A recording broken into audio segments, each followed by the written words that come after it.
Bueno, bienvenidos y gracias por acompañarnos una vez más en este ciclo de charlas virtuales. Saludamos a quienes nos acompañan en vivo desde YouTube. Este ciclo tiene como objetivo divulgar las líneas de investigación que se desarrollan en el Instituto Argentino de Oceanografía, generando un espacio en el cual se puedan realizar consultas. Las charlas son abiertas a todo público y aprovecho a renovar la invitación a que nos sigan por nuestras redes sociales para estar al tanto de todas las novedades que involucren al Instituto. Y además, los invito a hacernos llegar sus consultas y propuestas de los temas que les gustaría que se traten en estas charlas. Bueno, por ahí algunos lo saben, para los que no, que ya me han comentado que han esperado bastante esta charla. Nos tomamos un tiempo para rearmar un poco este espacio porque nuestro instituto ha sufrido la pérdida de miembros y amigos muy queridos por todos nosotros, como lo son nuestro querido director, el doctor Eduardo Gómez, y también quien fuera nuestro mentor, el mentor de este espacio, el doctor Jorge Bustamante. Aprovechamos a enviarle nuestros respetos y nuestros cariños a ambas familias. Además de ser el mentor de este ciclo, Jorge era el alma de este espacio, por lo cual nos fue difícil pensar en volver a hacerlo sin él. Pero creemos que el mejor homenaje que podemos rendirle es continuar con las charlas que con tanta pasión dedicó a armar, y a la vez por decisión unánime de la dirección, el consejo directivo y la comunidad de aliado, se decidió denominar a este ciclo de charlas virtuales Dr. Jorge Bustamante. Sin lugar a dudas, no va a ser lo mismo sin él, pero trataremos de estar a la altura. Le quiero dar las gracias en particular a nuestro orador de hoy, el doctor Andrés Jaureguizar, y su predisposición para cambiar la fecha de su charla. Andrés, la tercera es la vencida. Oh.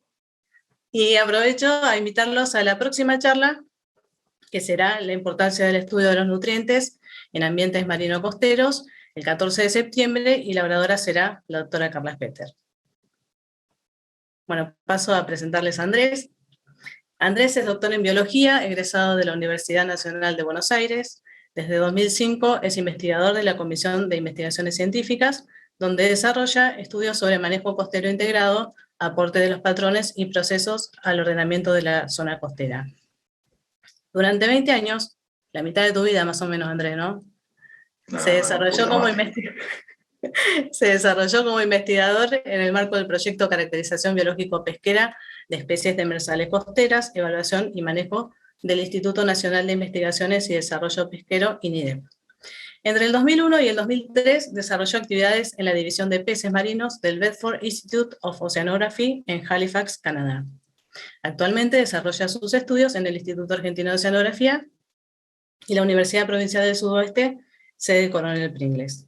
Andrés, a lo largo de toda su carrera, ha formado recursos a través de seminarios en la UBA, ha sido el director de tesis de licenciatura, doctorado, postdoctorando y de investigadores en carrera de investigación. Además, integra comités académicos y comisiones evaluadoras de revistas internacionales, tesis de licenciatura, doctorado y proyectos de investigación. Fruto de esta frondosa carrera, ha publicado sus resultados en revistas científicas internacionales, capítulos del libro, informes de investigación del INIDEP, y también ha divulgado sus resultados en presentaciones a congresos nacionales e internacionales. Todo ello muestra la vasta experiencia que tiene Andrés en los temas relacionados a la temática que hoy nos presentará. Andrés, ¿ready? Listo. Y lo más importante, que vivo en Pringles. Sí. Vivís en Pringles. Bueno, Andrés, cuando quieras, podés compartir pantalla y comenzar con tu charla. Bueno, muchas gracias primero por la invitación.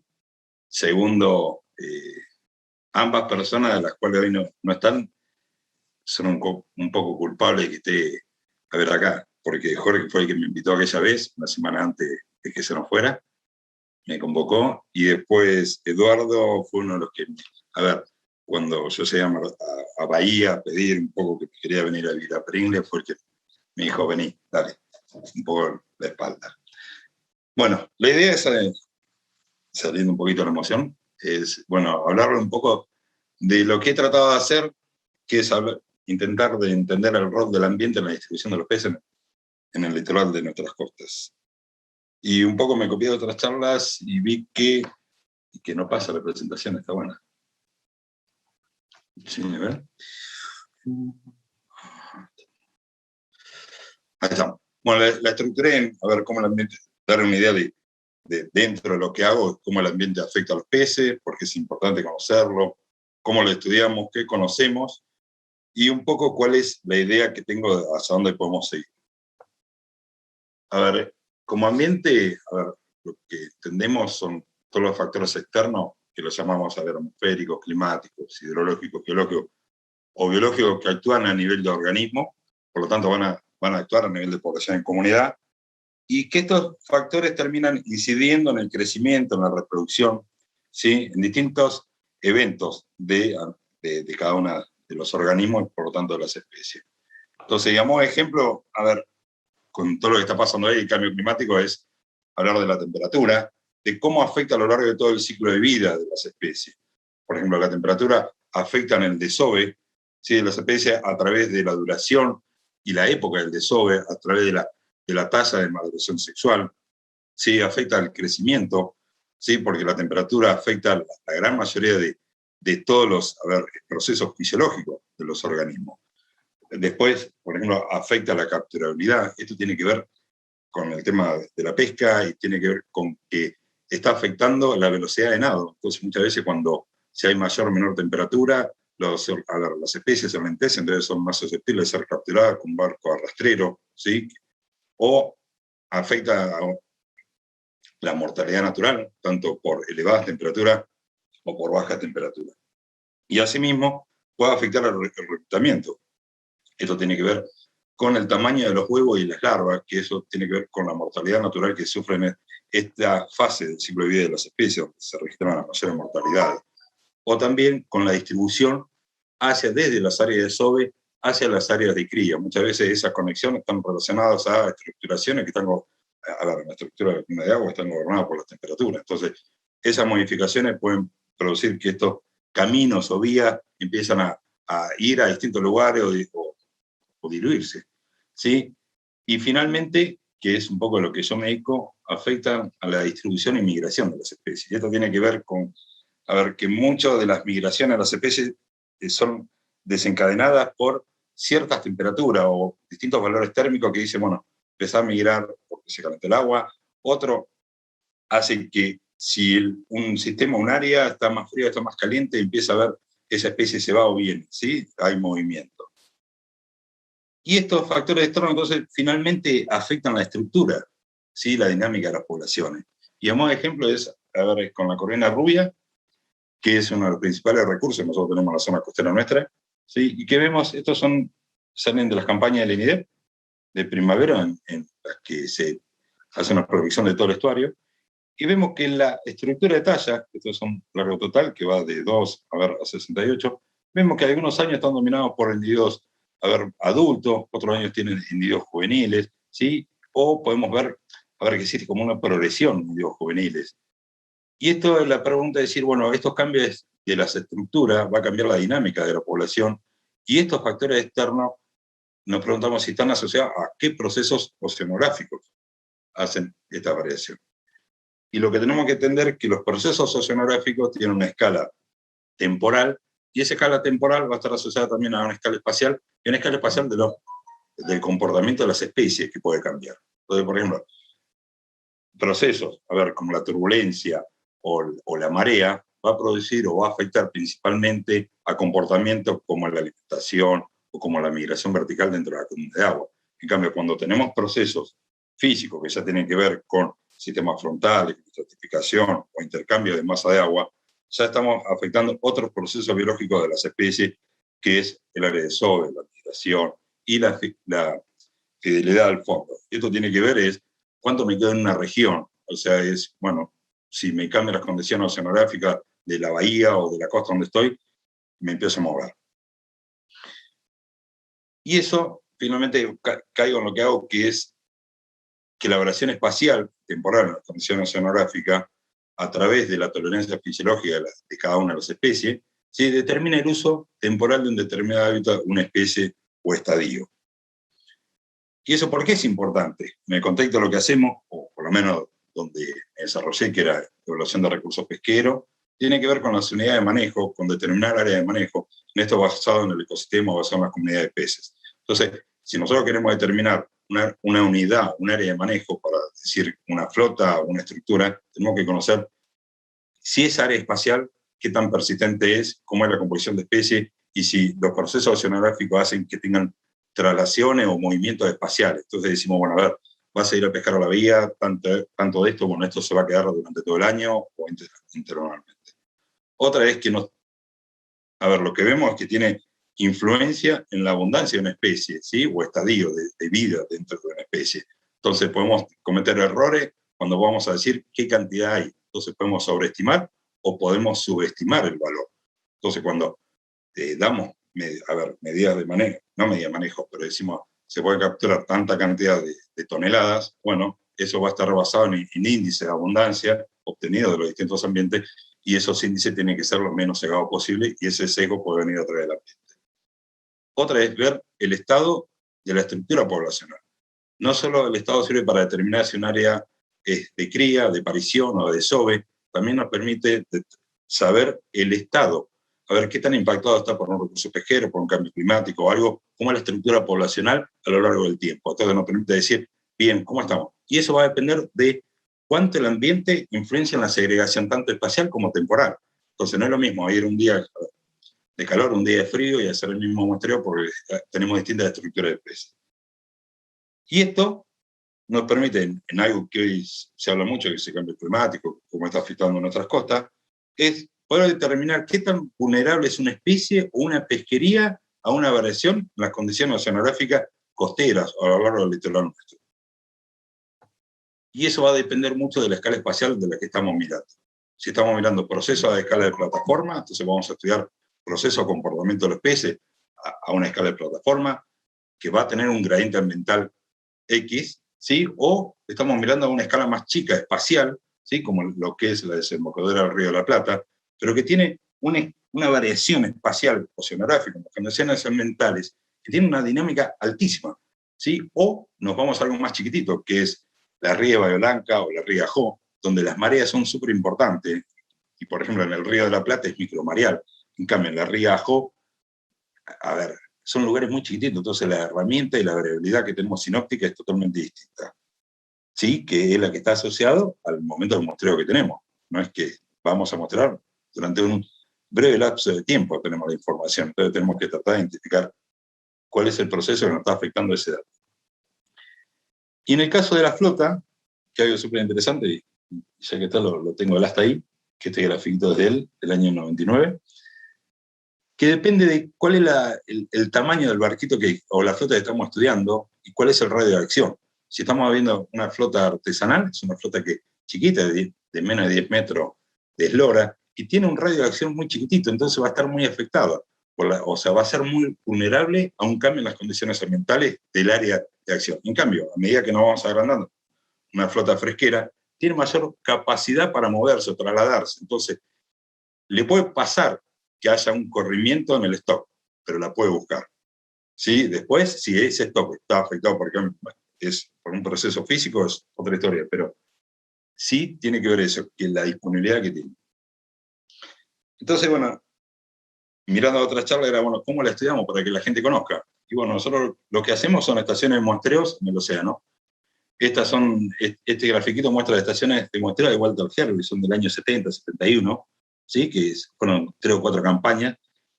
Y lo que hacemos es, en cada uno de estos puntos, obtenemos datos de peces y datos de ambiente. Los peces los obtenemos a través de muestreos, ¿sí? Con buque oceanográfico, una red de arrastre de fondo. Una red de arrastre de fondo lo que tiene es que ¿se ve el mago ahí? Sí, porque estoy marcando. Bueno, tiene los portones que lo que les permite es abrir horizontalmente, ¿sí? Y tenemos una abertura vertical. Entonces, teniendo el ancho de la red y sabiendo la distancia recorrida, podemos determinar un área y después podemos asociar la cantidad de peces que sacamos a esa área. Entonces, con eso podemos tener una captura por un esfuerzo, una estimación de densidad, entonces podemos saber si en un área hay más que en otra. Y las condiciones ambientales en esa área donde arrastramos, la obtenemos a través de sensores. En este caso, ahí muestra un CTD, y ese instrumental puede tener sensores de profundidad, salinidad, temperatura, de las variables que nosotros consideramos que afectan la distribución de los peces, la turbidez, el pH, el oxígeno. O, a su vez, también tenemos la posibilidad de las botellas, que lo que hacen es nos traen una muestra de agua de la profundidad que nosotros queremos. Lo que podemos hacer es, si queremos de una determinada profundidad porque hay un evento X y queremos saber algo de lo que está pasando ahí, no tenemos el CTD, podemos mandar esto, y lo que hacemos después, le mandamos un mensajero y le decimos que se cierren, estas tapitas se cierran y nos traen la muestra de agua de la profundidad a lo que queremos. Esto es cuando estamos en el océano o en la parte costera, donde podemos ir a arrastrar, que no tenemos... A ver, en la costa se puede arrastrar, pero lo que se produce al arrastrar es mucho ruido, y a los peces con los ruidos se espantan. Entonces, el barco va delante de la red, termina, lo que decimos nosotros, pataleando. Entonces, si es muy bajito, terminamos generando turbulencia, entonces estamos dispersando los peces antes de que lleguen a la red. Entonces, lo que estamos capturando es menor a lo que hay en el ambiente. Y a veces, en otros lugares, como por ejemplo la ría La Valle, que es la ría Jo, ¿sí? Usamos redes garlitos, redes fijas, que pescamos a la marea. Entonces lo ponemos a que capture cuando baja la marea, ¿sí? Y bueno, luego con sensores también tomamos muestra de agua donde estamos paraditos y hacemos las mediciones, más que nada bajo la planta. O la otra es cuando no tenemos barco y queremos saber de algún lugar particular, porque hay algún proceso biológico que nos interesa, podemos usar el muestreo de desembarque, en este caso de los pescadores artesanales. Nosotros hicimos estudios en el Partido de la Costa. Entonces, ¿qué pasa? Vamos, nos acercamos a ellos y le preguntamos cuántas retiró. Eso normalmente pescan con redes del MASE, entonces sabiendo cuántas retiró, cuánto tiempo estuvo, y después, y la posición más o menos geográfica, después a través de imágenes satelitales, no vamos a tener el dato de fondo donde puso la red, pero si más o menos tratamos de tener, a ver, son zonas muy someras, entonces no va a haber tanta estratificación vertical, podemos asociar que las condiciones de superficie son similares a las condiciones de fondo, entonces podemos usar imágenes satelitales para tener clorofila, para tener, a ver, turbidez o tener sedimentos, ¿sí? Porque salinidad, aunque hay hoy sensores, a ver, se puede hacer satelitalmente, el píxel es muy grande todavía para pegarnos a la costa como hacen los pescadores artesanales. Y esas, bueno, son las formas que las tenemos que estudiar. Directa. Otra es indirecta. Usar estructuras sólidas de los peces, en este caso son otolitos, ¿sí? Y dentro de los otolitos, usar, a ver, los otolitos es una piedra, diríamos, que llevan los peces en el oído, que nos permite, como en el inicio de los árboles, le hacemos un corte y nos permite ver la edad que tiene, ¿sí? Porque registran marca de crecimiento.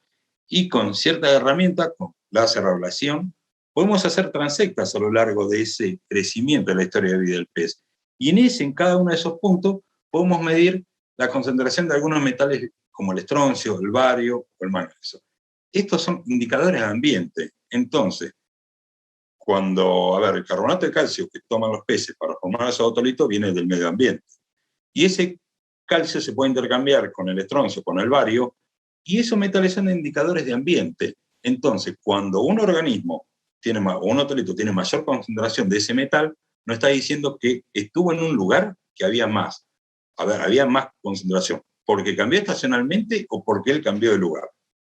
¿Sí? Entonces podemos saber, a lo largo de la historia de vida, por ejemplo, esto es una corvina, un otolito de corvina, ¿sí? ¿Qué le pasó? Entonces vemos que este ejemplar, durante los 2 primeros años, tuvo estas concentraciones de manganeso, ¿sí? Después disminuyó. Bueno, ¿qué pasó? ¿Se cambió el lugar o ese lugar, esa bahía, le cambió la concentración? Otra forma de las que hacemos es capturamos, los marcamos a través con marcas, ¿sí? A ver, satelitales serial, los costos son muy altos, entonces usamos marcas espaguetis, ¿sí? O la caravana oveja, la que usan mamá en el campo, ¿sí? Y marcamos, nosotros esto lo estamos haciendo con tiburones, esto es un cazón y esto es el gato pardo. Los liberamos y esperamos que alguien los capture y nos informe. Estas marcas lo que llevan es un numerito del ejemplar, un número de teléfono y un mail. Entonces esperamos que alguien nos diga, mira, se lo encuentra acá. Bueno, eso nos sirve para decir, bueno, si permanece en un lugar, si se va, si se mueve, pero bueno, es línea a línea, es como una comunicación telefónica. Sabemos cuándo lo marcamos, cuándo lo recapturamos. Entonces, lo ideal es cuando vos tenés mucha recaptura, empezás a tener buenas estimaciones de abundancia, de distribución. Y acá donde me voy a meter con el yazo, esto lo toco de costado, pero es un poco qué conocemos nosotros de la oceanografía, que es lo que nos paramos, que es el motor que nos mueve, uno de los motores que mueven a nuestros peces. Entonces, bueno, el litoral bonaerense, sí, a ver, a nivel de corriente es agua de plataforma media, ¿sí? Que en la zona sur va a estar influenciada por todo lo que es la expansión del agua de alta salinidad de San Matías y agua de baja salinidad del río Colorado, del río Negro, y en la parte norte está más influenciada por la descarga del río de la Plata. ¿Qué pasa? Este patrón de circulación o de deriva no es constante. Entonces vemos que hay dos grandes estaciones, en la estación de invierno, una fría y una cálida, en los cuales se observa que durante el invierno todo el agua, la corriente, fluye hacia el norte. ¿Sí? Entonces, a lo largo de la provincia de Buenos Aires, todo el agua va de Bahía Blanca a, no sé, a Punta del Este. Pero ¿qué pasa? En el verano, ¿sí? Hay una reversión, ¿sí? Y es hasta la altura de Península Valdés. Este es un trabajito que no lo puse, pero de Elvio, y este de Matano, o la figura también es de Elvio. Pero bueno, entonces, ese cambio en la circulación de agua va a producir cambio en la distribución de la masa de agua, entonces va a afectar a la distribución de los peces. A nivel de temperatura, en el sistema templado, que tiene una temporada fría, una temporada cálida, las temperaturas, como vemos acá, van entre los 6 y 8 grados hasta los 25, y lo que vemos que la distribución espacial de la temperatura es perpendicular, paralela a la costa, ¿sí? En ambas situaciones. Y en salinidad, esto pertenece a Patricia Marcus, que lo tenemos acá, ¿sí? Lo que vemos es lo que estamos mirando, que en el litoral bonaerense tenemos la zona sur, la zona del Rincón, que esta área va a estar, influenciada por agua del Golfo San Matías y agua de baja salinidad, frente al río Negro, al río Colorado. Mientras que en la zona norte está principalmente asociada a la descarga del río de la Plata. Guerrero mostró que estas condiciones medias, que son estos grafiquitos, muestran que durante invierno todo el sistema va para el norte y durante el verano todo el sistema va para el sur. Pero hace poquito, esto es el Matano, hicieron un trabajito donde lo negro sería el agua dulce, ¿sí? Lo gris sería el agua salada. Lo que vamos a mostrar cuál es la dinámica que tiene eso, que coincidió justo con un periodo que nosotros hicimos un muestreo de la pesca artesanal en esta región. Entonces imagínense que los pescadores, presten atención a este recuadrito acá, cómo le varía la salinidad y eso cómo le va a afectar a los pescadores todos los días cuando salen a pescar. Entonces la dinámica es, nosotros vamos una vez, y lo que muestra esto es que es altísima y va a estar controlada, distintos estudios está controlada por la descarga del río de la Plata y por el viento. Simeonato, Guerrero, Mucho y Matano se especializaron en esto. Y ahora llegamos a lo que más conocemos nosotros, lo que más nos podemos meter, que son los peces. Bueno, nuestra área de estudio, mientras que, casi todos los trabajos que voy a mostrar ahora vienen de la etapa de NIDEF. En eso, el área de muestreo que teníamos es de El Chuy, hasta el norte de Península Valdés, o sea, el Rincón, y ahí se han registrado 141 especies, ¿sí? Que pertenecen a la fauna templada cálida, tiene una distribución continua a lo largo del sur de Brasil, hasta el norte de Argentina. Y lo principal es que esto no es que los peces se distribuyen en todos lados iguales. Entonces, a través de una transecta que se hizo en el proyecto Forplata, que ahí Carlos estaba liderando en este muestreo de tubos, y se hizo estaciones de muestreo que fueron desde el Río de la Plata hasta el talud, y la composición de especies definió 4 grandes áreas, ¿sí? Un área estuarial, un área de agua dulce o riverina, un área estuarial, un área de plataforma y un área de talud. Lo que vimos es que estas áreas, o los bordes de estas áreas, están asociados a sistemas frontales, ¿sí? Al sistema de salinidad interno, al frente de salinidad externo y al frente de talud. Y que a su vez, estos sistemas frontales están asociados a cambios en la diversidad. Y lo que vimos es que el frente de salinidad interno del estuario del Río de la Plata está asociado a un mínimo de diversidad de especies, de peces, y el frente externo a un máximo. Y esto tiene que ver con cuánto penetran las especies o pueden penetrar las especies marinas hacia el estuario y cuánto de agua dulce hacia la parte marina. Y esto es lo que vemos, una transición de especies, que pasamos de especies netamente de agua dulce, como el bagre, el patí, excepto la anchoa, esta es la Lysimgrauli, que es una especie migradora que va del agua dulce a la salada, y pasamos a especies estuariales, que son más conocidas, como la pescadilla real en el norte, testolina azul, la corvina, la anchoa marini, ¿sí? O a especies más marinas, que son el jurel, que es típico ahí en la zona, la zona del Rincón, el testolín rojo, que es en el norte principalmente, el gatuso, el pez palo, ¿sí? O ya vamos a especies marinas de profundidad, que son las más conocidas, como la merluza de cola, o el cóngoro de profundidad, o algún tiburón como escualos. Entonces, ¿qué es lo que vimos? Que este frente interno, ¿sí?, que se produce por el ingreso de agua salada por el fondo y la salida o la expansión de agua dulce del Río de la Plata hacia la parte marina, no es estable, se rompe, hay distintos grados de estratificación. Entonces, coincide una campaña que se fue por otro objetivo, que se hicieron transectas a lo largo de ese frente, y pasamos en el mismo día de un sistema que estaba estratificado, donde veíamos el norte un ingreso de agua marina por el fondo y la salida de agua dulce por superficie, a un sistema que, sin estratificar, que pasamos de una condición a otra. Entonces, cuando estudiamos la composición de especies, vimos que estaba asociada a la estratificación y a la salinidad de fondo.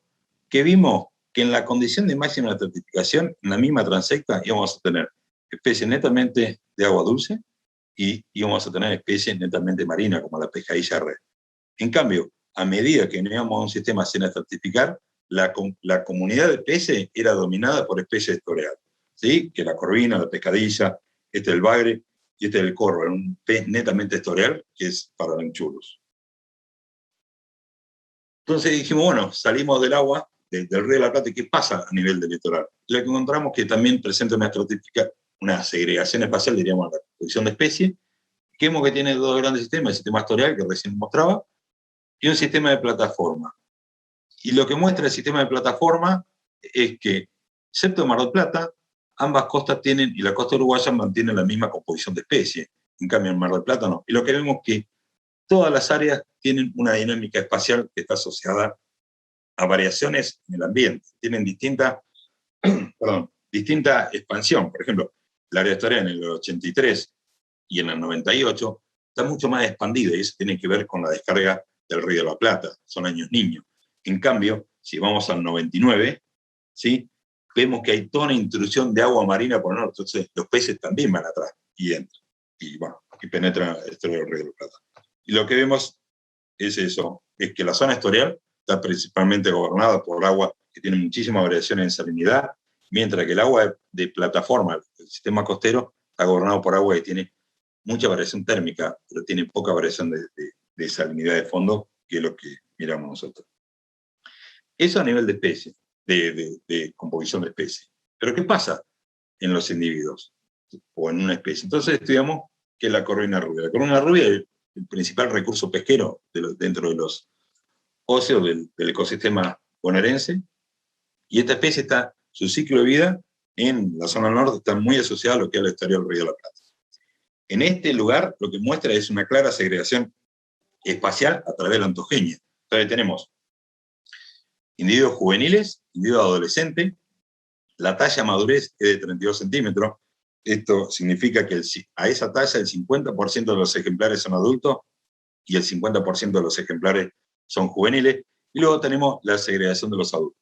Cuando vemos eso, lo trasladamos al ambiente, vemos que los juveniles están asociados a la parte interna de la estuario del Río de la Plata, los adolescentes en la parte media, los adultos en la parte externa, y vemos que los juveniles están asociados a la zona de máxima turbidez, ¿sí? Y esto seguimos cómo era la variación de ese frente a lo largo de una temporada, y lo que vemos que tiene muchísima variación espacial. Entonces nos preguntamos, decir, bueno, ¿cuánto la variación espacial del frente de turbidez podría afectar la captura o la estructura de la composición de corvina? ¿Y qué vemos inicialmente? Bueno, a lo largo de un año, ¿qué pasa con ese frente de turbidez? Vemos que a medida que el caudal aumenta del Río de la Plata, estas son imágenes del color del océano, vemos que la parte marrón, cuando hay mucho caudal, está muy expandida hacia la parte externa. Mientras que cuando el Río de la Plata, como a ver lo que está pasando ahora, tiene bajo caudal, presenta una intrusión de agua marina hacia aguas arriba del Río de la Plata y una retracción todo del frente de turbidez. Entonces, lo que va a producir eso es, bueno, va a cambiar la composición de especies. Y ahí, disculpen, pero me estaba quedando oscura. Bueno, y esto es parte de la tesis de Martina Camiolo, que lo que se estudió fue en la bahía de San Borondón, durante el invierno se produce la zafra de la corvina rubia. Es un evento de mayor pesca a la Colina Rubia, donde casi toda la flota artesanal de Mar del Plata migra a 2 puertos, a la Valle y al Salado, ¿sí? Y antes que se inicie la temporada de pesca se hace una prospección pesquera. En esa prospección dijimos, bueno, a ver, es lo que te habilita después a abrir la pesca, o la pesquería de ese evento que dura 3 meses, 2 meses y pico. Entonces dijimos, bueno, ¿qué le pasa en los distintos años? Entonces estudiamos entre el 2010 y el 2014 y lo asociamos a una condición de decir, bueno, de hábitat, si eran las variaciones que encontramos nosotros en la composición o en la estructura, estaba asociado al ambiente o estaba asociado a una condición de que los tipos iban a pescar a otro lugar. Y lo que vimos que no, que estaba asociada a la cantidad de material particular de suspensión, que es lo mismo que turbidez. Lo que vimos que cuando había un año normal, que era el año 2011-2012, que la mayor proporción o las tallas que discriminaban las capturas eran organismos entre 30 a 40 centímetros. Mientras que cuando la bahía San Bormón estaba dominada por aguas que tienen muchas turbidez, o sea, aguas turbias, las capturas estaban dominadas por ejemplares juveniles, menores a 30 centímetros. Mientras que cuando el área estaba intermedia, o sea, era más marina, diríamos, o sea, era mixolina, pero era más marina, estaba gobernada por individuos adultos, 41 a 50. Porque, si ustedes observan, es justo esta región, la gran mayoría. Entonces, tenemos el evento de agua con alta turbidez y agua que no tiene turbidez, es el borde. Entonces, dependiendo de, en el área de pesca, cuál era la condición oceanográfica que estaba predominando, la estructura poblacional que teníamos. Y es sobre la cual después se va a decir si se abre o no se abre. Entonces, ¿tenemos juveniles o tenemos adultos? Esto nos permitió, durante una campaña, después revisar los datos y mirar y explicar por qué. Esta es una campaña invierno que en el 2004 estaba, a ver, eran juveniles y en el 2006 eran más adolescentes. Y bueno, y eso estuvo asociado a una condición de que en el 2006 teníamos una baja caudal y una anomalía negativa de turbidez, y lo que hacía que hayamos adultos, mientras en el 2004, cuando era una anomalía positiva, teníamos juveniles. Esto, lo mismo, pero una especie marina, es la pescadilla. La pescadilla de red es otro de los recursos pesqueros más importantes. Y lo que vemos es que a lo largo de la costa uruguaya teníamos años que estaban, o su estructura poblacional, eran juveniles. Y otros años donde la estructura poblacional eran adultos. Entonces dijimos, bueno, ¿qué es lo que explica esta variación interanual? Bueno, lo asociamos con el ambiente y vemos que los adultos estaban asociados a mayor salinidad y a la ocurrencia de un tipo de viento, mientras que los juveniles estaban asociados a menor salinidad y la ocurrencia del viento opuesto. Y esto fue lo que encontramos, que cuando tenemos vientos que favorecen el desplazamiento de agua del estuario del Río de la Plata a lo largo de la costa uruguaya, la estructura poblacional está gobernada por juveniles. Mientras que cuando los vientos producen un influjo de agua marina a lo largo de la costa de la provincia de Buenos Aires, la estructura poblacional es de adultos. Lo mismo pasó con especies. Hoy hablamos de los testolines. Bueno, ahí tenemos 2 testolines, el rojo y el azul, que son primos hermanos. El azul es una especie estuarial, el rojo es marino. Lo que encontramos es que a lo largo de ciertas primaveras tenían distintas distribuciones espaciales. Y el borde de entre las especies presenta aproximadamente, nos cambió a ver 180 kilómetros. Entonces dijimos, bueno, ¿cuál es lo que nos produce esto? Lo que encontramos era más o menos como la pescadilla, pero en la costa argentina. Que la máxima extensión del testolín azul hacia el sur de la provincia de Buenos Aires ocurría cuando teníamos caudal y cuando teníamos un viento que favorecía el desplazamiento de agua a baja salinidad, mientras que si teníamos, caudales parecidos al Río de la Plata, nos ocurría que el mínimo, o la mínima expansión del testolín azul hacia la costa argentina lo teníamos cuando el viento frenaba el avance del agua dulce, mientras que situaciones intermedias de viento hacían que el testolín llegue a distancia intermedia.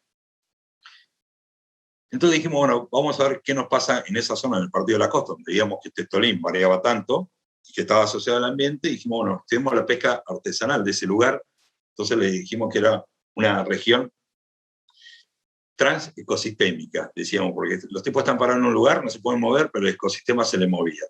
Y esta pesquería está desarrollada por embarcaciones, son tracker, ¿sí? Que tienen 2 o 3 tripulantes, tienen menos de 10 metros, motores, pescan, todos o la gran mayoría con redes de paño que calan al fondo.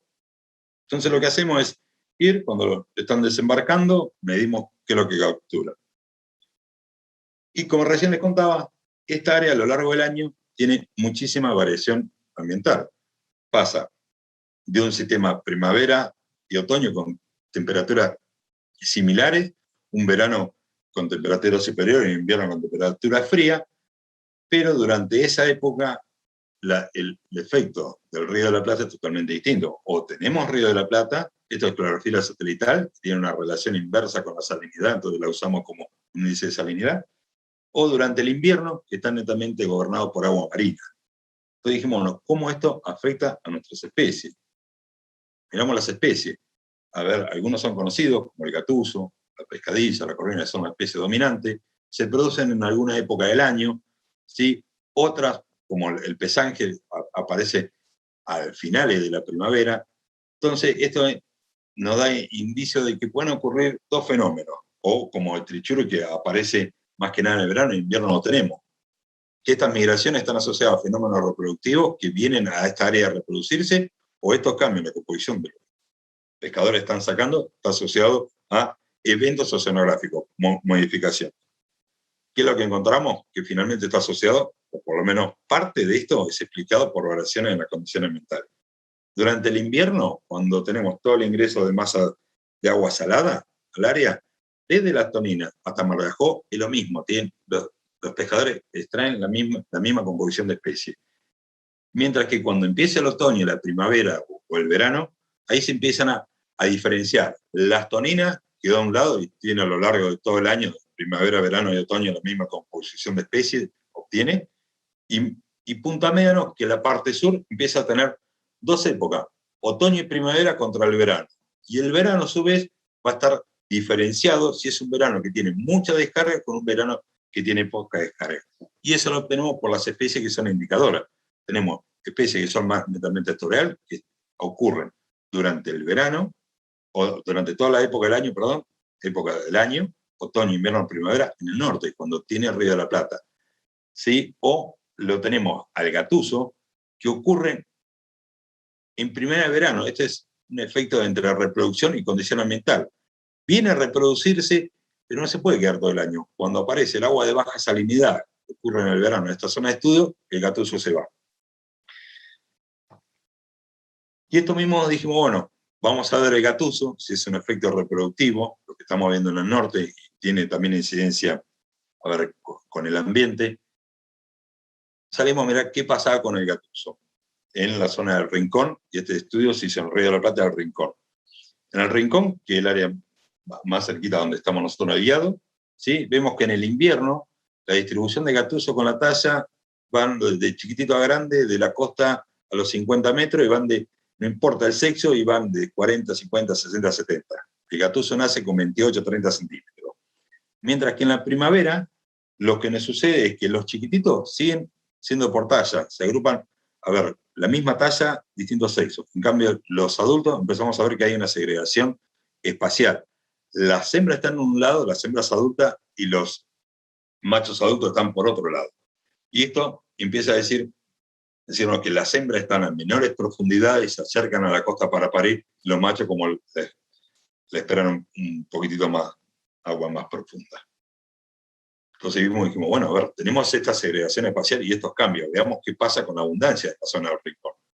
Entonces estudiamos, a través de las campañas del INIDEP, de evaluación del 94 a 2012, en la zona del Rincón, estas son las estaciones de muestreo que hacemos en esa campaña, hicimos, y vemos que hay muchas variaciones en las condiciones oceanográficas. Tenemos años que tienen alta salinidad, años que tienen baja, y lo mismo ocurre con temperatura. Tenemos años muy fríos como el 94, 2008, y años muy cálidos, 2003, un año niño. Entonces, vamos a ver qué nos pasa en la abundancia de gatuso. ¿Qué vemos a gran escala? Que la abundancia de gatuso disminuye. Pero nos llamaron la atención estos puntos, que son años consecutivos de muestreos, de evaluación de stock, y que la población es casi el doble. Y esto es un condrictio que tiene entre 6 y 8, la máxima cantidad de embriones cuando la hembra es adulta, que tiene 80, centímetros. Entonces es muy difícil que un condrictio pueda duplicar su población de un año para el otro. O sea, no puede pasar de 20.000 a 35.000. A ver, si un pelágico como la anchoita, o que tiene una vida de 1 o 2 años, de 3 años, sí puede llegar a tratar de duplicar la población de un año al otro, ¿sí? Con un muy buen reclutamiento. Bueno, en este caso era imposible. Entonces dijimos, bueno, miremos qué pasa con la parte de sonografía. Entonces hicimos determinar cuáles son las condiciones mentales que al gatuso, no sé si le gusta más, o que tienen mayor influencia, que están más asociados. ¿Sí? Entonces vimos que la mayor influencia está asociada a la salinidad, y son con salinidades menores a 33.6, y con temperatura entre 16 y 20. La salinidad explica la mayor parte de los cambios espaciales en la distribución. Entonces determinamos cuánto del rincón del área que nosotros tenemos la prospección, es cubierta por esa masa de agua con esa característica. Y la relacionamos con la abundancia relativa que tuvimos en la campaña. Y vemos que tiene una relación bastante buena. Cuanto más área de agua de esa condición tenemos en el rincón, mayor abundancia obtuvimos en las campañas del instituto. Luego, ¿qué hicimos? Miramos si esa área, con esa salinidad, estaba relacionada al caudal. Y vimos que está relacionada con los caudales de agosto. Entonces, ¿cuál es la hipótesis que nosotros mantenemos en esto? A ver, ¿cómo explicamos eso? El barco, toda esta parte gris, son los estratos que nosotros tenemos en la campaña de evaluación. Y lo que nosotros hipotetizamos es que la descarga, lo que nos está produciendo es que deriva de agua dulce a la zona de San Blas, o Bahía Negada, que es el área de aparición de Gatuso. Entonces, cuando tenemos mucha agua dulce, nos corre el Gatuso hacia aguas más profundas y nosotros lo manoteamos en las campañas, entonces los índices de abundancia son altos. En cambio, en años que el caudal es muy bajo, ¿qué pasa? El Gatuso nos pasó el área de prospección. Entonces tenemos abundancia de Gatuso muy baja en los índices de abundancia. Y ahora salimos a las campañas y vamos un poco a lo que les comentaba de los otolitos, o seguir estos indicadores. El estroncio para nosotros es un indicador de agua de mar. Nosotros vemos que las concentraciones de estroncio son mayores en aguas marinas que en aguas estuariales. Entonces volvimos a la corvina, ¿sí? Y hicimos muestreos a lo largo del otolito con corvina obtenida desde la Lagoa Mirín hasta el Río de la Plata.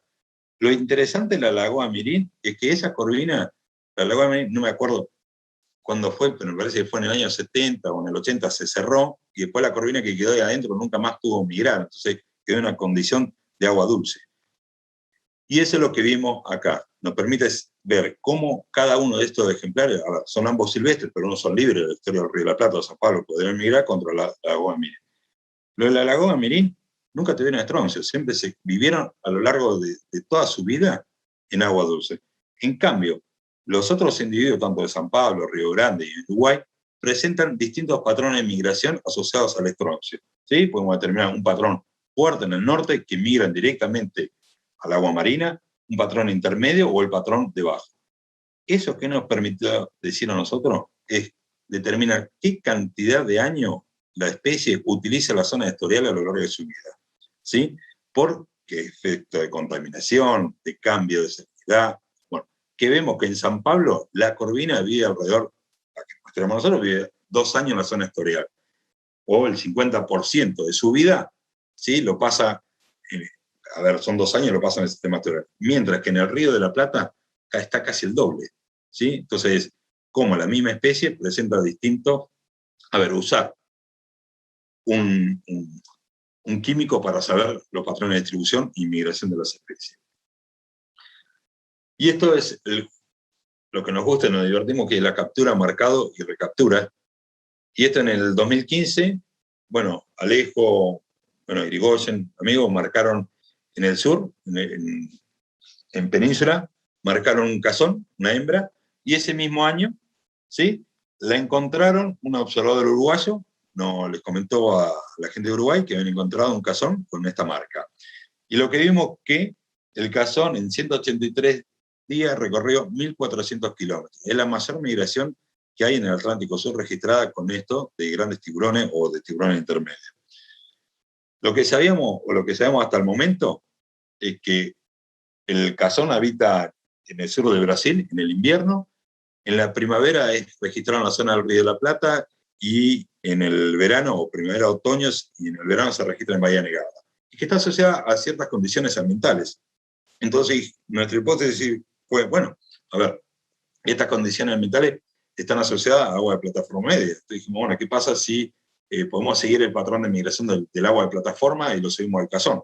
Entonces ahí hablé con Elvio y le digo, bueno, hacemos un modelito de fondo y lo seguimos al Cazón. Y bueno, y más o menos cierra, porque lo que nos dice es que el agua que le gusta al Cazón, que está entre 33 y 34, y las temperaturas entre 12 y 17, coinciden con el agua de plataforma, continental media, y el Cazón lo teníamos en el invierno en el norte. Entonces, cuando en el norte, en las primeras intrusiones de aguas cálidas y saladas, ¿sí?, el Cazón empieza a migrar para el sur, ¿sí?, y llega, lo máximo que llega es el norte de Península Valdés. ¿Y qué pasa? Se le empieza a enfriar en el invierno.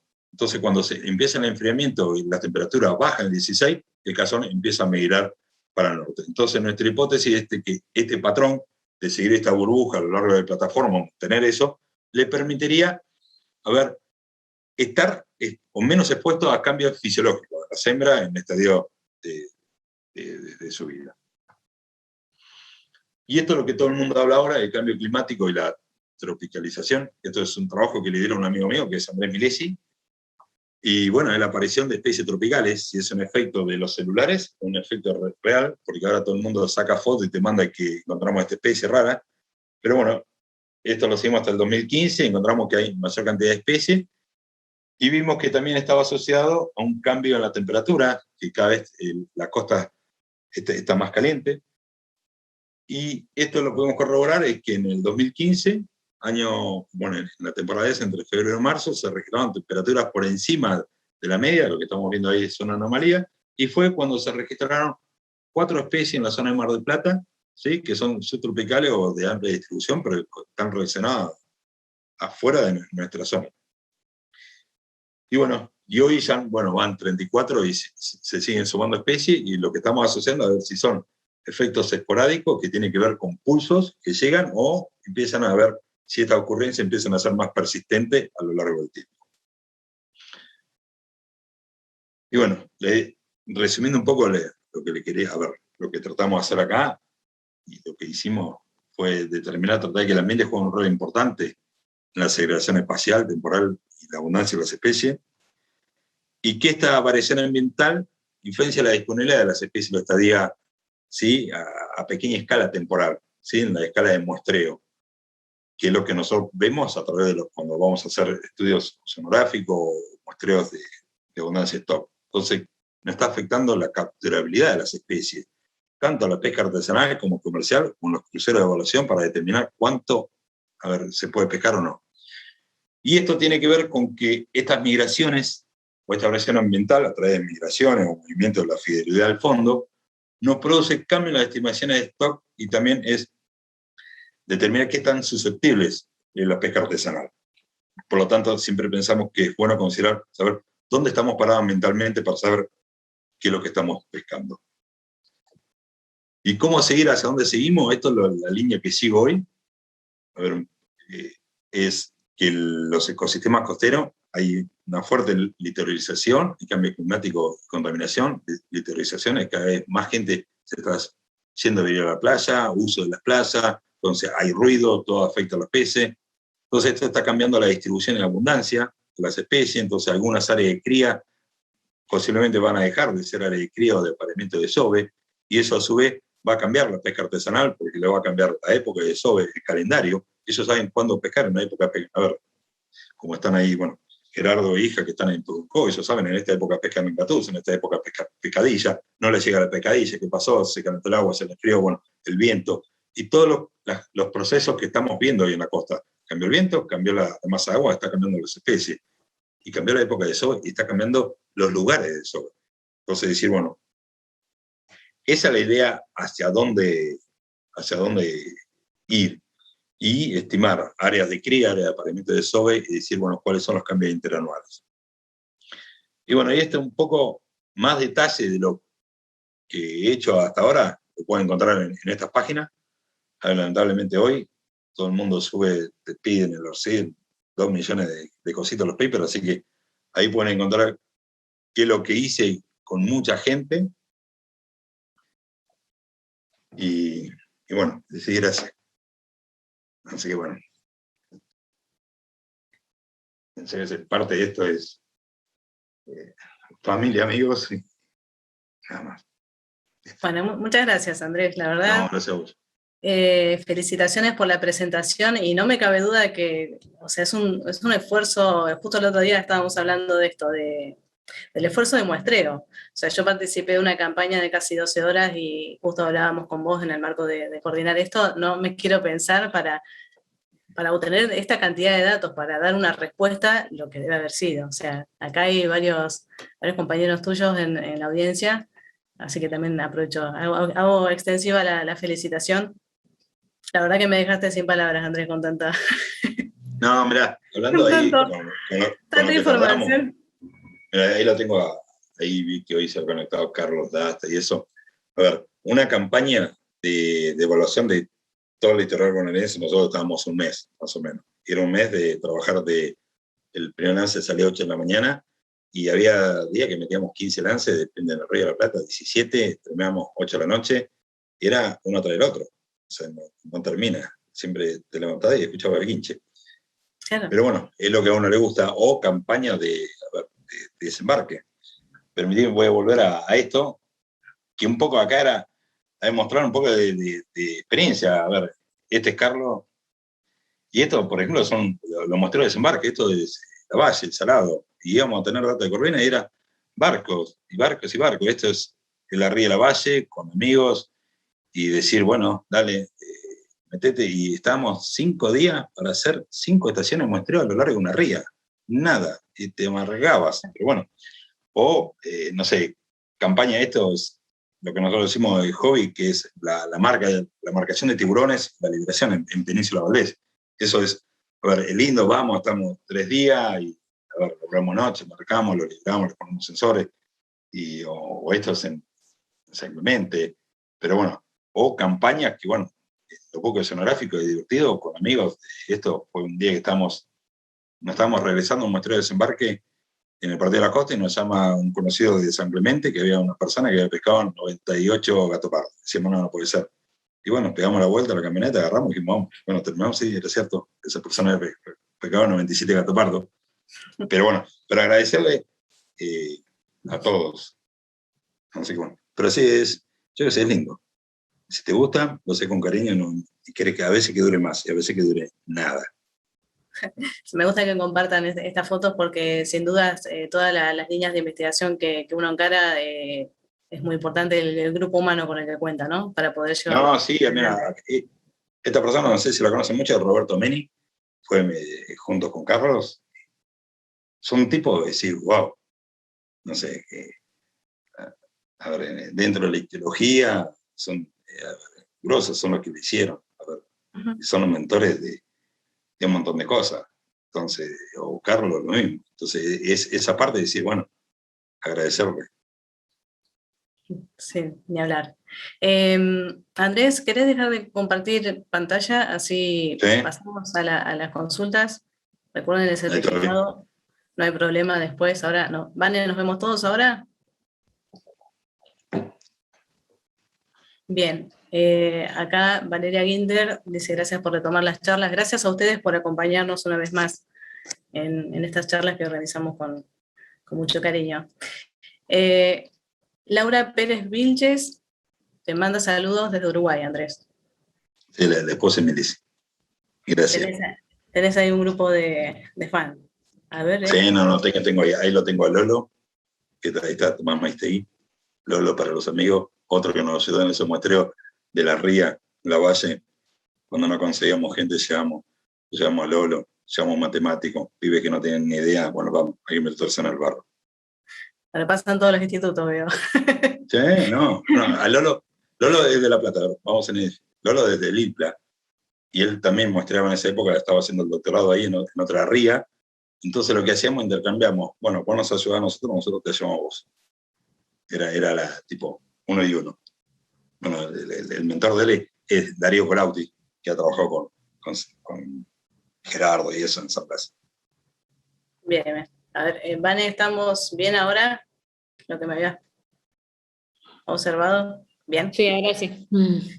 Bien. Andrés, Juan Manuel Piciselli pregunta, ¿en qué porcentaje los pescadores informan sobre la recaptura de tiburones, en especial de gatuso? No, un poquito. A ver, el problema es, el pescador, creo, a ver, no tengo el número hay un programa de marcación de gatuso que lo hace el INIDEP, y es bajo el porcentaje. Pero, a ver, el problema es, el deportivo normalmente avisa, el problema es el industrial. Nosotros, este cazón, tuvimos la suerte que en ese barco pesquero había un observador uruguayo y que lo vio y que le preguntó a uno del instituto de la Dinara, che, esta marca de ustedes. Pero no es poco, es bajo.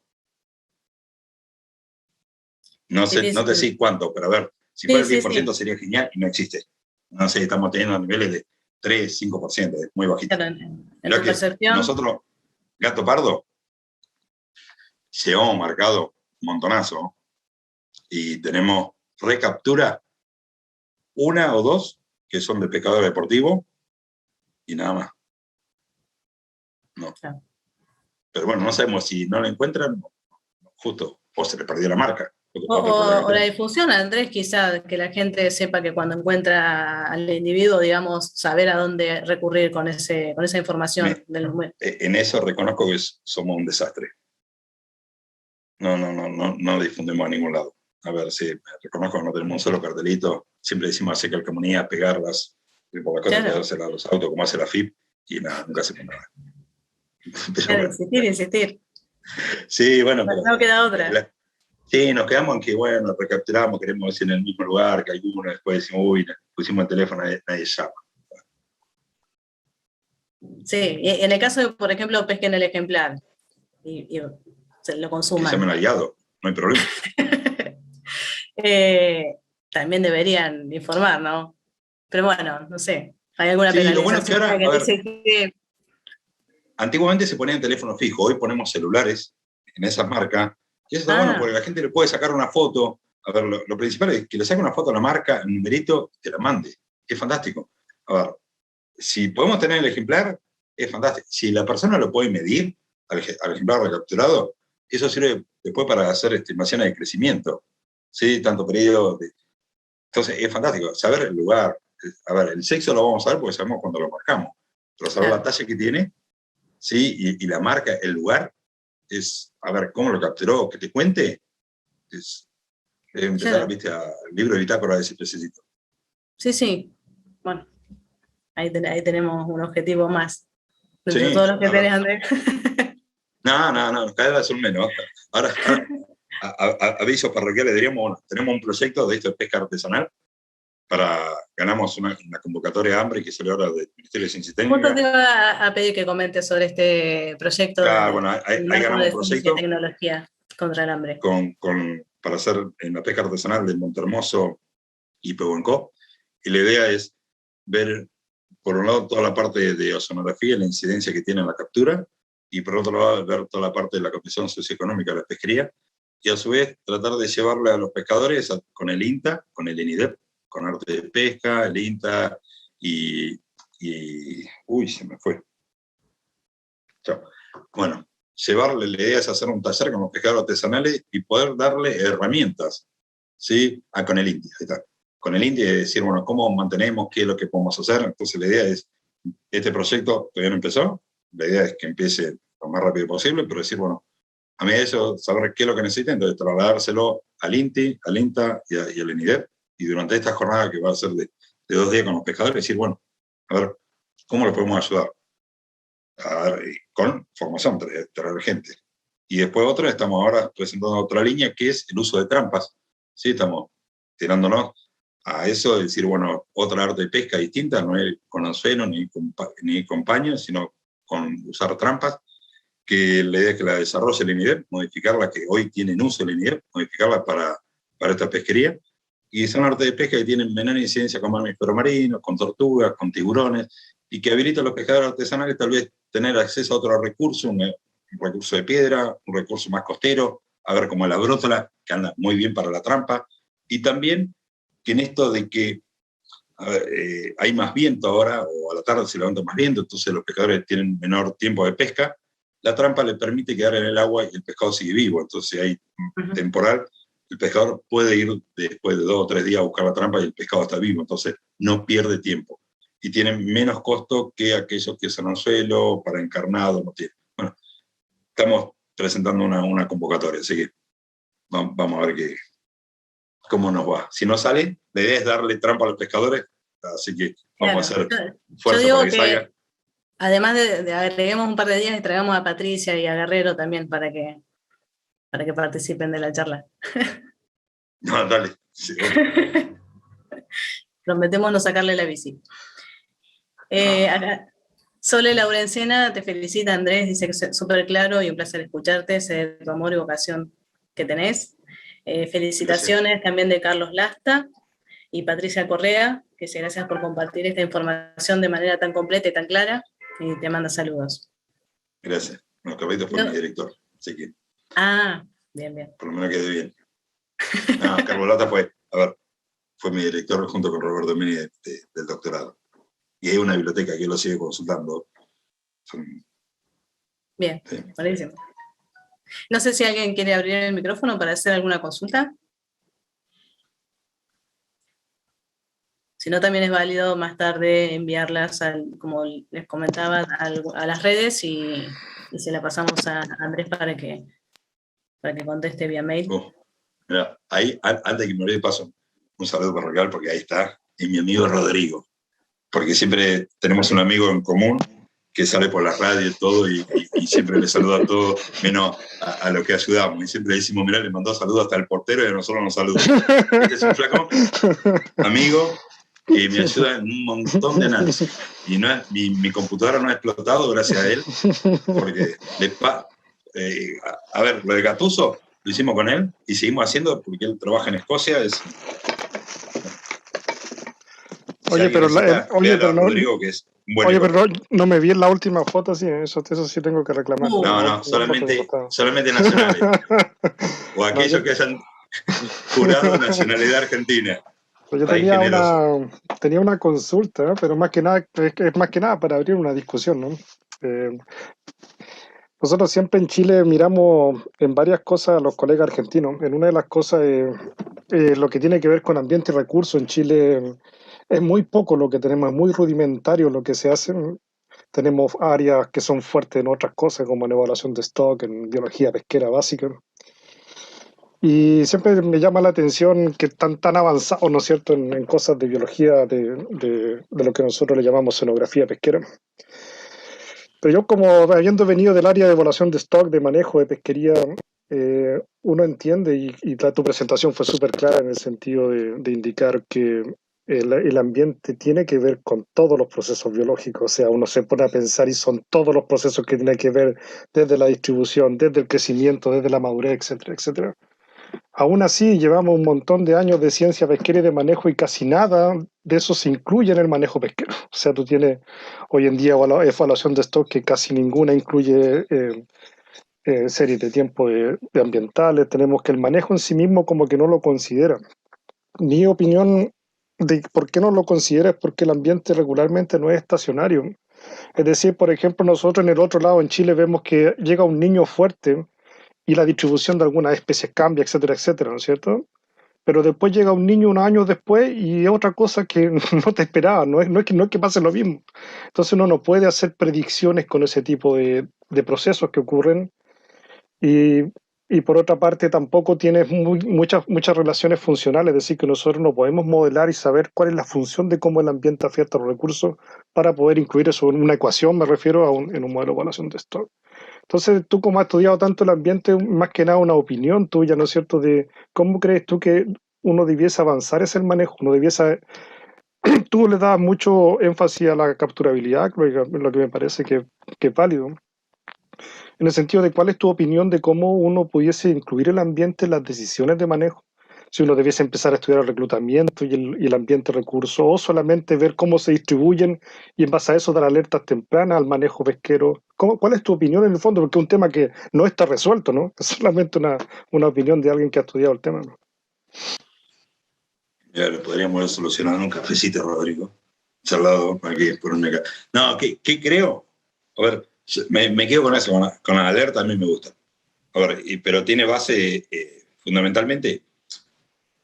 A ver, ¿cuál es el área de distribución de la especie que estás mirando y cuáles son los usuarios? El problema es que muchas veces estas especies son transecosistémicas o tenemos distintas jurisdicciones pesqueras sobre el mismo stock. Entonces, pero saber, a ver, si yo creo que a gran escala podemos saber si las áreas de distribución están cambiando. A ver, en eso hoy se sabe y se tiene. Entonces, es más o menos, es cuando nació esta idea de que empecé con los ensambles de especies, venía, la base es esa, es encontrar áreas que mantengan a lo largo del tiempo similar composición de especies. Entonces, lo que empezamos a ver era que era altamente dinámica.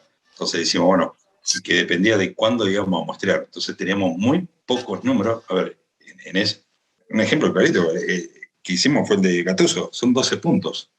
Entonces, con 12 puntos queremos tener la estimación. Y la otra, que un poco lo pasé, es si cuando fuimos, a ver, hoy las imágenes satelitales nos permiten determinar si cuando fuimos a hacer la medición es una condición ambiental normal o estamos por encima o estamos por debajo. Porque cuando vamos nosotros decimos, bueno, a ver, fuimos lunes, miércoles y viernes. Perfecto. La condición media para nosotros es el promedio de lunes, miércoles y viernes. Pero tal vez lunes y miércoles y viernes no son, el promedio ese no es el promedio natural del sistema. Entonces lo que nos pasa es que tenemos los muestreos coinciden en años buenos. Entonces decimos, bueno, estamos por encima de la media, son todos buenos. Entonces, bueno, a ver, la parte satelital hoy nos puede dar las campañas en qué parte del sistema ambiental estamos cayendo. Pero después del sistema de manejo, a mí me encantan los sistemas más de área y encontrar como áreas protegidas, pero a ver, como las áreas protegidas, las podemos ver, lo que vemos acá con el tamaño de Gattuso, de Corvino, lo que sea. Bueno, vemos que preferencialmente es muy diverso, cambia mucho. Entonces, cuando vos querés determinar un área protegida, un área, a ver, de no pesca, tenés que tener muy claro cuál es la variación que vos tenés. Y, a ver, y lo hemos probado con algunas cosas que hicimos. Gattuso prefieren la media anda, y cuando le pusimos la interacción por año, las condiciones, a ver, a lo que elige Gattuso por talla y eso, cambia. Y Gattuso no elige, a ver, lo vendimos por un paper y salió publicado, bien. Pero cuando le empezás a meter la variabilidad interanual que tenés, empieza a haber ruido, y es decir, bueno, el ruido del muestreo, de la escala, pero en el Río de la Plata no es lo mismo tomar el lance, la condición ambiental antes del lance o tomarlo después, porque es tan grande la segregación ambiental, que vos tenés el patrón, que te cambia. Pero yo me iría a un sistema de alerta, algo por el estilo, a gran escala, pero de usuario. Eso sí, no sé cómo, pero porque áreas fijas no me gustan, siempre voy más pegado a la dinámica. Pero después no sé cómo. Bueno, no sé, ¿vos qué pensás? Sí, o sea, es una pregunta yo creo que muy abierta, una pregunta demasiado abierta. Yo creo que uno podría entrar en ciertas especies, sobre todo que ustedes tienen harto el amobranquio por el reclutamiento, por ejemplo, ¿no es cierto? Que es un poco más fácil de medir que en una anchoita o algo así, ¿no es cierto? Y también áreas, o sea, los sistemas que tienen ahí son tan variables, el sistema Río de la Plata es tan variable, ¿no es cierto?, en su dinámica, mucho más de lo que tenemos al otro lado, ¿no? Tenemos ríos más angostos, etcétera, que es más fácil, como tú mostrabas en la primera lámina, mapear esos individuos, ¿no es cierto?, dónde están los pequeños, dónde están los más grandes, y de esa forma tener un manejo de ir cerrando áreas, de ir abriendo áreas, pero manejarse como el ambiente, tenerlo siempre como un sistema de alerta, a ir cerrando áreas más que incluyéndolo en los modelos mismos que van a estimar abundancia y ese tipo de cosas. Porque la Sí. mayoría de las cosas que ustedes tienen me da la impresión, y puedo estar equivocado, que más que nada son distribuciones que cambian más que el ambiente mismo haga que los individuos se crezcan más rápido. Por ejemplo, el niño, cuando viene un niño fuerte en Chile, algunos individuos como las langostas, los langostinos en Chile, cambian su fecundidad. O sea, ¿me entendí? Hacen un reclutamiento que es enorme para poder compensar el niño, pero eso no es que cambien su distribución, sino que su biología poblacional cambia. No creo que este sea el caso, sino que más bien que se reordenan las cosas en el espacio. Entonces, el manejo espacial hace mucho sentido, creo. Y creo que ese es como como una mirada hacia adelante, ¿no? De cómo manejar ese tipo de recursos. Gracias. Gracias, Ro. Gracias, Rodrigo, por la consulta. No sé si alguien más quiere hacer una consulta. Hola Andrés. Bueno, primero felicitaciones por la charla, me encantó. Soy Gracias. bioquímica, así que todo lo que fui aprendiendo de ictiología fue gracias a Gaby Blasina, que bueno, últimamente estoy trabajando mucho con ella y me ha acercado a este fascinante mundo de los peces que cada vez me voy entrando más y me gusta. Por ahí es una pregunta, van a escuchar los gritos de mis hijos. Por ahí, a mí algo que me llamó la atención y que por ahí me gustó es esto de los otolitos, de que me diste el estroncio, y quería preguntarte, ¿por qué el estroncio, el bario, el magnesio? ¿Qué son? ¿Minerales que va incorporando todos los peces y lo van incorporando a los otolitos? ¿O es algo que estaba en el ambiente y los peces lo van incorporando y lo van bioacumulando? ¿Cómo sería el proceso? A ver, lo que tienen que intercambiar el calcio con algo que está en el ambiente. A ver, entonces el estroncio, lo que hay más. A ver, no es que puedes seleccionar uno o el otro. Entonces, por ejemplo, el bario es más indicador de agua dulce.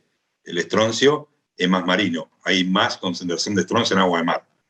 ¿Sí? Y lo que permite esto es que vos puedas, por ejemplo, acá mostramos a lo largo de un ciclo. A ver, esto va a depender de la temperatura, a ver, porque la tasa de absorción, ¿sí? De cuánto vos le podés meter. Entonces, decir, bueno, cuando hay temperaturas altas, se absorbe más. Entonces, si hay más en el ambiente y tengo mayor temperatura, puedo tener pico de estroncio, que no sean de que el tipo cambió de lugar. Y la otra es que lo que permite esto es seguir, si una especie nació acá, hizo la vida de adulto y viene a reproducirse en el mismo lugar donde nació. Si uno tiene mediciones de los metales a lo largo del tiempo en esas áreas, estos estudios sirven para determinar área de nacimiento, estimación de stock, estas metapoblaciones que hay en stock grande. Entonces dice, bueno, se pesca todo en esta región. Bien, ¿dónde nacieron? Bueno, tanto porcentaje acá, tanto por acá, tanto por acá. Entonces, eso se lleva a medidas de conservación cuando vos tenés que proteger un área y decir, ¿cuál protegés? Bueno, protejo la que produce más, la que más me produce reclutamiento a mi población o stock de adultos. Bueno, y eso puede cambiar. Entonces vos tenés años que tal aporta más, con edad es imposible. Bueno, esto te permite el origen. Te permite, hoy, imagínate, estás haciendo mediciones de esto, es al pelo, al día a día. Sí, me encantó, es fascinante esa parte, y más que nada porque siempre la escucho a Gabriela decir que los otolitos son chiquititos y son difíciles de sacar, y es increíble la información que puede brindar. ¿Y cómo es? ¿Qué vas haciendo? ¿Como cortes de los otolitos y vas viendo año por año la cantidad de...? Se hace un barrido. Es lo mismo que un árbol.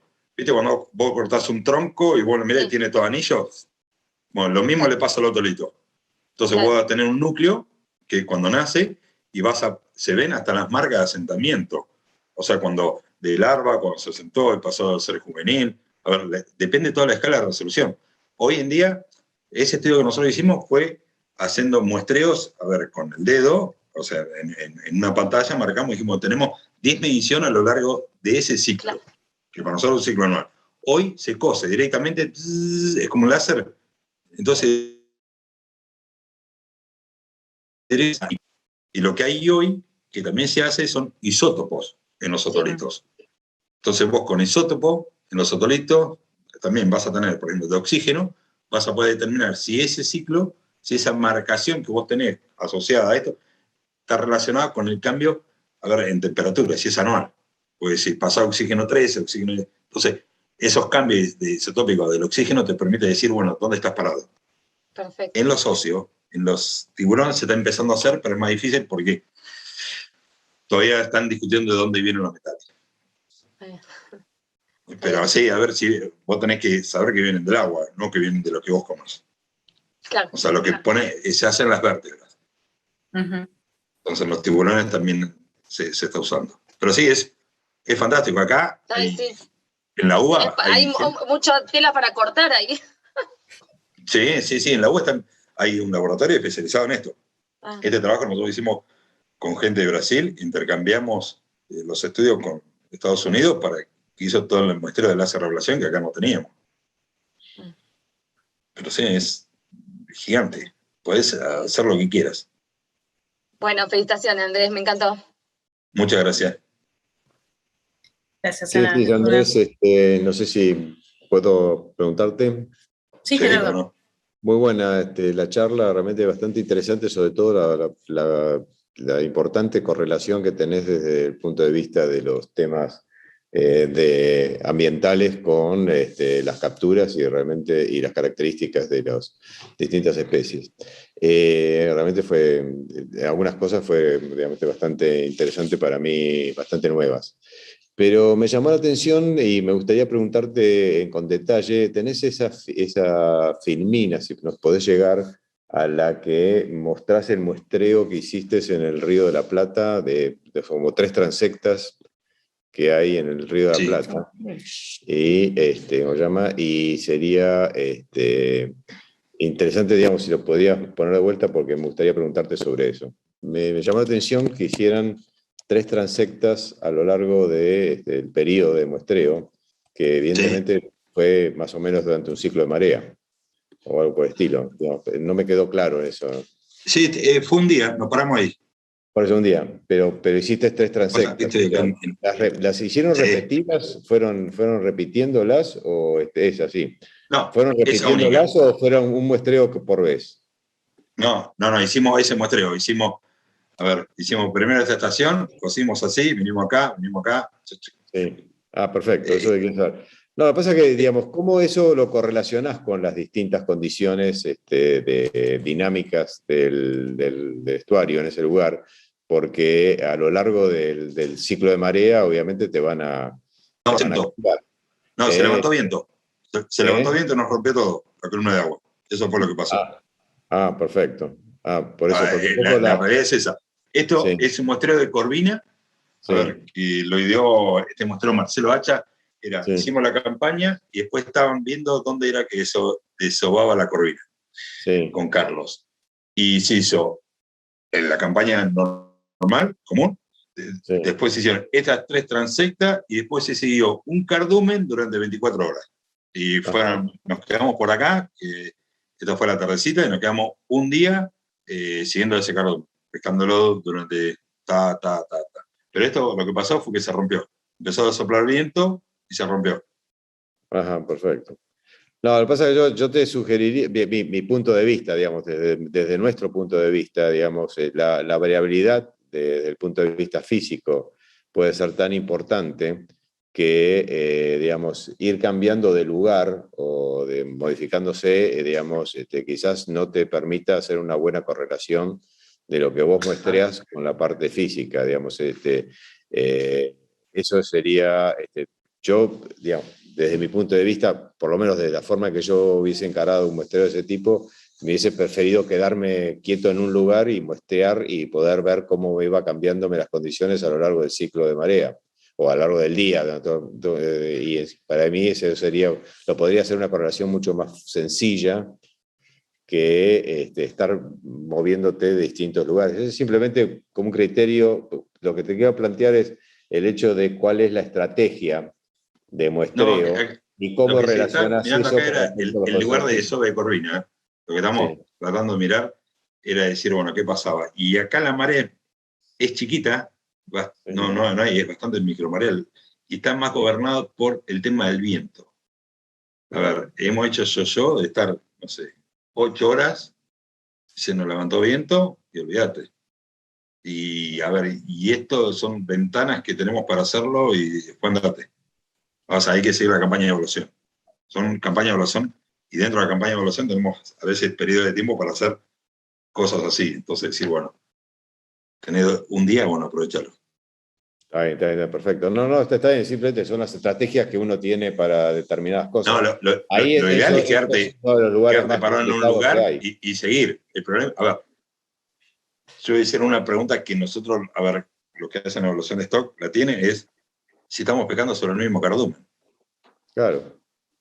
Entonces ahí morís. A ver, si estás siguiendo el mismo cardumen, voy a esto a decir, bueno, a ver, hiciste la campaña, la mitad de la campaña tuviste buen clima. La campaña en el estuario dura 15 días, más o menos el muestreo son, toda la zona norte. A la mitad tuviste una sudestada. Te cambió todo el ambiente del Río de la Plata. Por supuesto, sí. Bien. ¿Estás mostrando el mismo pescadito? No, obviamente, seguramente. O sea, lo encontraste en Punta del Este, te agarró la sudestada, el pescado migró, se te vino a San Clemente, y vos la campaña ibas barriendo de norte a sur. Bueno, lo seguimos muestrando. Decir, bueno, son esas cosas de decir, bueno, que no tenemos una idea. Andrés, ¿puedo decir algo? Sí, obvio, Pato. No, me perdí Pórtate dónde bien, levantar la Pato. mano. Portate Hola, bien. Gerardo, hola, Cintia. Yo no me porto mal. No, un poco reflexión de la otra pregunta, que muchas veces, históricamente, los estudios ambientales de muchas de estas campañas que menciona Andrés son adicionales, digamos, no está pensado para entender el ambiente, sino que el ambiente se monta a lo que consigue. Entonces, el muestreo ideal sería diferente si desde el ambiente queremos explicar algo. Entonces, nosotros estábamos tratando de ver qué podíamos comprender con una distribución que el objetivo de esas campañas, la mayoría de las veces, era evaluación pesquera. Hay muy pocas de estas campañas que se utilizan que los objetivos sean conjuntos. Entonces, bueno, uno trata de aprovechar lo que hay de la mejor manera posible, ¿no, Andrés? Por eso, si uno piensa en lo ideal, sería lo que vos proponés, Gerardo, quedarte en un lugar, tener una serie de tiempo continua de todos los parámetros biológicos, físicos, químicos, en un lugar para comprender estas relaciones. Y no pasa, hay muy pocas campañas históricas que el diseño fue al revés, ¿no? Sí, a ver, muchas veces va arrastrando y vos ves la masa de agua y cambió. Y te dijeron, ni hablar que muchas veces, Andrés, el muestreo es oblicuo. Bueno. Entonces, el muestreo oblicuo hace que vos saques todo lo que hay en la columna de agua y no sepas dónde está. Si está en la termoclina, si está en el fondo, si está en el frente. Entonces, bueno, hacer muestreo estratificado, biológico, acompañaría un poco mejor al dato físico. A ver, y no siempre se puede. Sí, estos análisis explican cuánto mucho, y es re bonito, 20%.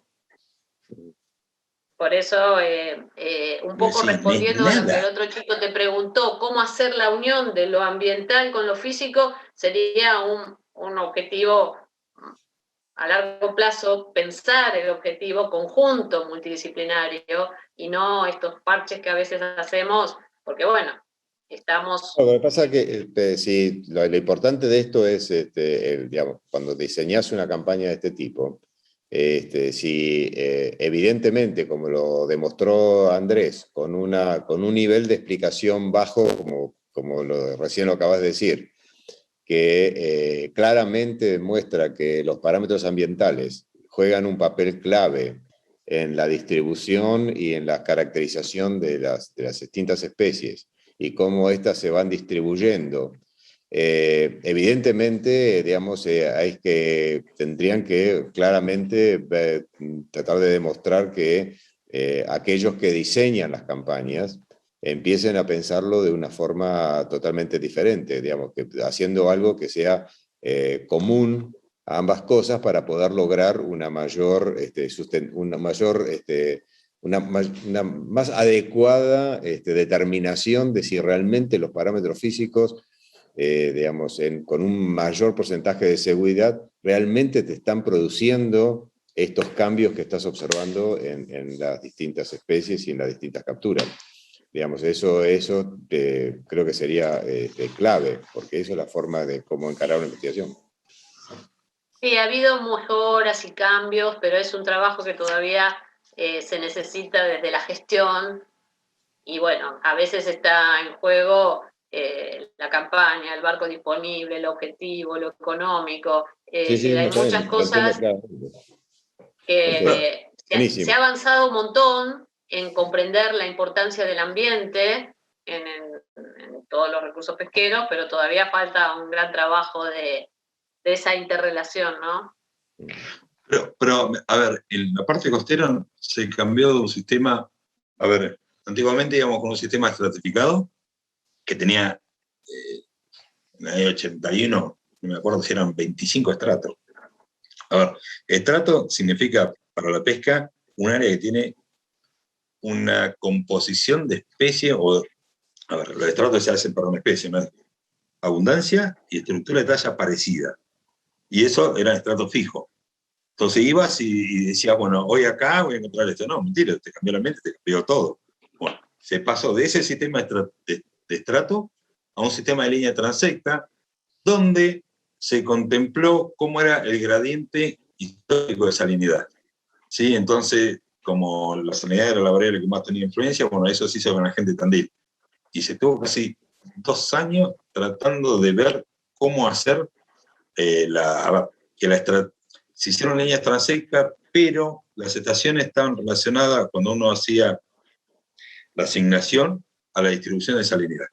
Y a su vez lo que determinaba era si la cantidad de líneas transectas que se hacían para hacer evaluación está relacionada con si el ambiente era más variable o menos. Y eso se hizo, y hoy las evaluaciones de costera se hacen de esa forma. Se cambió, no se hace más con la estratificación clásica. O sea, esto lo tiene todo el mundo. Mirá que cuando estaba en Canadá era exactamente lo mismo. Nosotros le mostramos ahí un laburito que hicimos y comparamos el 70, el 80, el 90, el 2000, cuando estuve fue en el año 2000, y ellos pensaban que era mucho más dinámico, mucho más estático, y encontramos que, por ejemplo, que la bahía del Fundy tenía la misma composición de especie que 2 regiones más en el medio de la plataforma, y que ciertas áreas eran muy dinámicas, y estaba toda asociada a patrones que había en la columna de agua. Y estamos hablando de bichos demersales, y los barcos que nosotros arrastramos abren 5 metros la red, en la vertical. O sea, no es que estamos agarrando toda la columna de agua, estamos agarrando los últimos 5 metros. Sí. Pero para mí es muy dinámico el sistema, pero se lo trata de seguir, porque siempre vamos de atrás.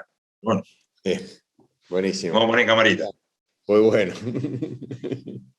Bueno, gracias, muy interesante el intercambio. Acá Andrés te manda saludos, Rodrigo, que se retiró porque se hacía tarde en Escocia, y Vanessa Negrín también. Felicitaciones por la charla.